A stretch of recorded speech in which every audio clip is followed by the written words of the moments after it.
Hello, friends. This is Dave Hurwitz, executive editor at ClassicsToday.com, here with Capriccio's boxed up set of Shostakovich orchestral songs and vocal symphonic music. Now, you may wonder what that is, but he wrote like some oratorio things. They were socialist realist pieces of junk, but fun socialist realist pieces of junk, and a couple of things that aren't. Anyway, this is a wonderful set, and believe it or not, when you open the rather attractive box here, which is well made and sturdy, you get a booklet, a rather chunky booklet, and the booklet contains Wonder of Wonders, the texts, actually only in English. I mean, since I happen to speak that language rather well, actually, I'm very, very, very happy to have the texts in English. I mean, it's better than you get from most people. Maybe in other countries it's in other languages. I don't know. I don't care. It's very nice of them to do it that way.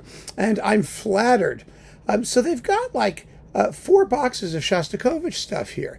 They have some chamber music. They've got the film music edition, which I think we're going to be talking about anon. They've got the jazz suites, the ballet suites and concertos. And they've got the symphonies. So it's really a very fine Shostakovich discography, and they've put it together in a smart way. This is one of the best things to get. It really is, because these are wonderful pieces. I mean, they're just marvelous. And I'm going to tell you what's in it. Wait a minute. I'll take it out here. We'll take it. It's 4 discs.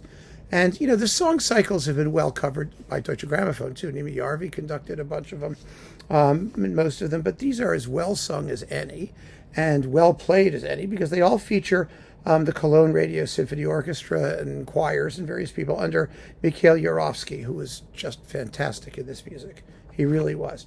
So we get first the cantata, The Sun Shines Over Our Motherland, which was written in 1952 at the height of Stalin died in 53. So, I mean, you can tell just how shiny the sun was in 1952 and why Shostakovich wrote it when he did. It's really kind of cool. So we get The Sun Shines Over the Motherland, which is only 14 minutes long. It's not a big deal. And then we get his the suite from the opera The Nose. I mean, that's interesting. That's kind of fun. And, you know, with some sung bits, actually, which is lovely. And then we've got the Song of the Forests, the oratorio for tenor, bass, children's choir, mixed choir, and orchestra of 1949. Another piece written in a very particularly jolly period. This was right after 1948, when Shostakovich was purged by the party and accused of formalism and all that stuff all over again, after having rehabilitated himself after the Lady Macbeth of Mtsensk business. So, you know, I mean, it was written at a particularly important time for his survival. So that's fun. And then we've got on CD 2, The Execution of Stepan Razin. Now that is fabulous. This is sort of an epilogue to the Babi Yar Symphony, to Symphony number 13, and it's written in the same style. It's really, really rugged and thrilling and just marvelous. And then we've got intermezzos from the opera Katerina Izmailova, which was the revised version of Lady Macbeth of Mtsensk District. They're sort of the same as everything that we heard before, the suite from Lady Macbeth of Mtsensk, however you want to do it. But he arranged it that way. These are in the original version of 1934. So they call it Katerina Izmailova, but it's Lady Macbeth of Mtsensk.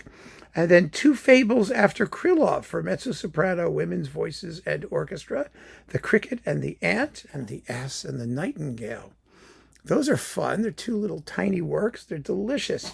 Then we've got, let's see, the suite on verses by Michelangelo. Yeah. Oh, that's really hot. We talked about that recently. The bass is Anatoly Kochurga. You know, he's really, really good at that stuff. He's a well-known quantity. Most of these other singers you won't know, but they all sound just fine. So don't worry about it. If I'm not mispronouncing their names at the moment, you don't have anything to fear. Then we've got 6 romances on words by Japanese poets for tenor and orchestra.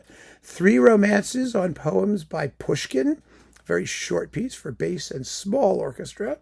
And then CD 4. Okay, we come to CD 4 here. Yep, there we go. From Jewish folk poetry, which absolutely slays me whenever I hear it. It has some of the most moving songs that Shostakovich ever wrote. They're really fun. And then the 6 poems by Marina Tsvetieva, which are incredibly sad and intense. But she was a brilliant poet.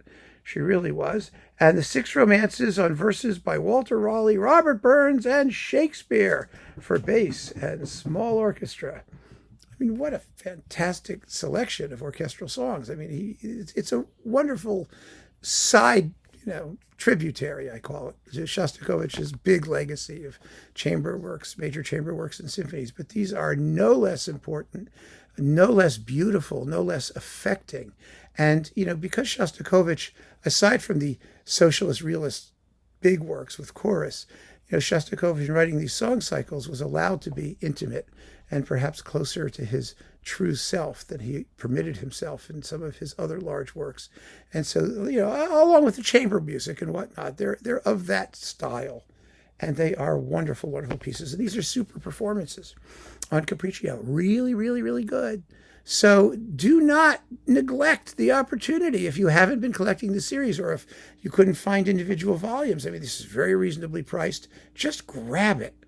Grab it now and round out your Shostakovich. You will not be sorry. We'll talk about the other boxes of this series too, anon. So keep on listening, friends. Thanks for joining me. Take care.